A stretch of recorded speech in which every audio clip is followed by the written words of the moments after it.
Welcome to the 831 Living Your Best Life podcast. This week we've been celebrating alpine skiing, which is celebrating its 100th anniversary, and the World Alpine Ski Championships are on in Cortina in Italy. I had the good fortune to be able to race there once in my life. We had a downhill race there once, and it was tremendous, fabulous place, and will be an amazing host of the Olympics in 2026. But we're also dealing with the same questions that we started last week, the questions that I had been given from parents and coaches and athletes. And today's question is, how do you inspire motivation in yourself and others? A lot of people struggle with trying to be motivated for some reason. I'm Jungle Jim Hunter, and you're listening to 831 Living Your Best Life podcast, and we hope you'll be inspired and empowered to live your best life. Go to your favorite podcast provider and download the program, subscribe, and click on like, and let us know how we can help you and what stories you would like to hear or what things you would like to learn about. I have done this because 831 people helped me in my ski career, and this week I'm going to focus on those that helped me in the early days of my skiing career and people who have made a difference. On Monday, we talked about Len Kaufman. On Tuesday, we talked about Lauren O'Connor. And today is another person that stepped into my life and made a difference. And had they not stepped in, I would have not been able to do what I got to do. I sometimes pushed my way in. I don't know if I was always as kind as I should have been, but I was certainly motivated. And today's story will show you that when you're motivated to do all that you can do, it's amazing what you can accomplish. Since I had the accident when I was 10, being exceptional again was remote. Rejection and sarcasm and bullying meant that it seemed best for me to work on the farm and to forget about going to school, although Mom and Dad didn't want to forfeit that. Mom and Dad thought starting over in a new school district, playing hockey somewhere where no one knew me, and doing this ski thing on the side would give me a fresh start. I desired for the old Mark to come back and be the guy that he was before the accident. Yes, my name was Mark, and I was the best at everything in music and school and hockey. Wherever we go, whatever we do, who we are goes with us no matter where we go. I made a top-level team in Calgary, and the coach said if you played for him, you could not do any other sport. I was in trouble.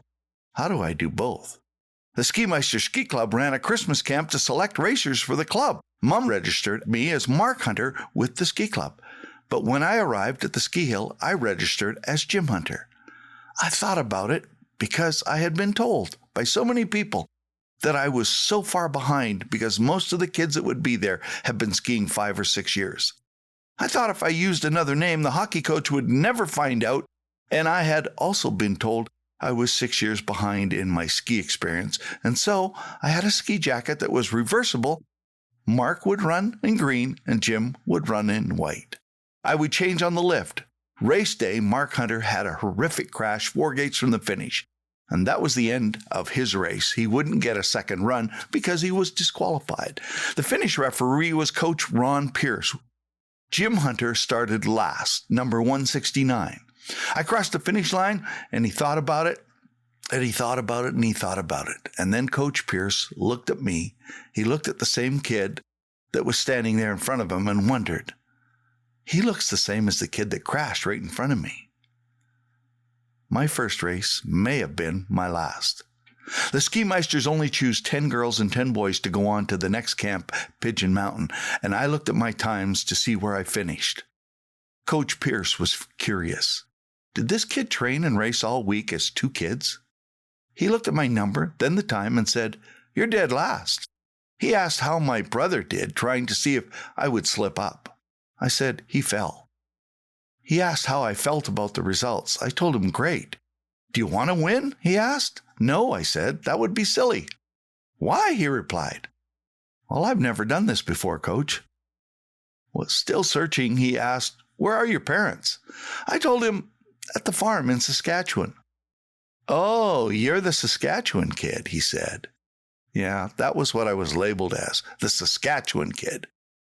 "What would you do if you were to become a ski racer?" he asked. I would focus on finishing 168th in the next race. And 169 races from now, I'll be first. I'm not grown enough to finish first yet. Mr. Pierce had a problem.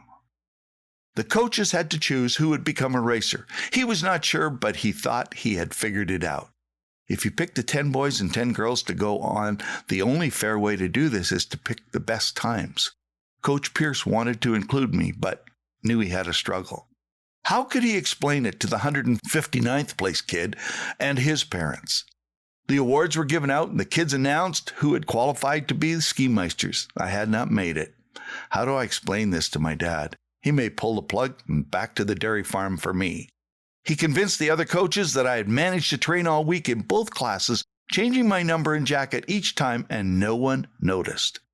A kid with that much drive, that much motivation, we should take a second look at.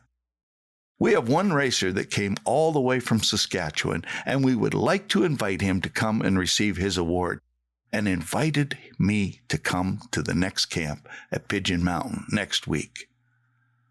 I went up, got the medal, and wondered. I carried the medal for the next 169 races. It was with me throughout my career. In 2015, I ran into Coach Pierce and a couple of people he was talking to around a lunch table, and he told them what I had done and asked, was it true? He was still not sure. I apologized, confirming that I had. Then he said, 169 races later, gentlemen, he finished first in a giant slalom in the spring series. Coach Pierce could have disqualified me, but he said there at that lunch table, I did what I did because I thought about the motivation and drive to register, train, and race under 2 names and never miss a run. Then when I found out you did it alone and your parents were not there, it convinced the coaches to give you one more chance. You improved right before the coaches' eyes and defined what it meant to be a ski meister, a master of skiing. I should have never done what I did, and I do not condone it. I was motivated, however, and most of all motivated to try and make sure that I wouldn't end up back on the farm, and I could make up that lost time. Kindness is showing grace even when it is undeserved. Look at the motive behind the motivation before deciding if someone should be given a second chance. My quote for the day, what moves you must be so compelling that it inspires others to have the motivation to make up the difference. I'm Jungle Jim Hunter, and you've been listening to 831 Living Your Best Life podcast. I hope I've empowered you today to live your best life and that you want to become an 831er and make the difference. Please subscribe, download, tell others, and click on like and let us know how we can help you. My personal dare today is to ask you to do something for between 8 to 31 people in such a way that it moves them to action. Tell them, call them, write them, and by your action, achieve a motivating reaction. Your 1% challenge, 15 minutes, that's all. That's 1% of the day, 8 minutes to listen to this podcast, and then 8 minutes to ask 8 to 31 people what their next goal is and encourage them to stick with it. I hope you will all have grown before we meet next time. Thanks for listening.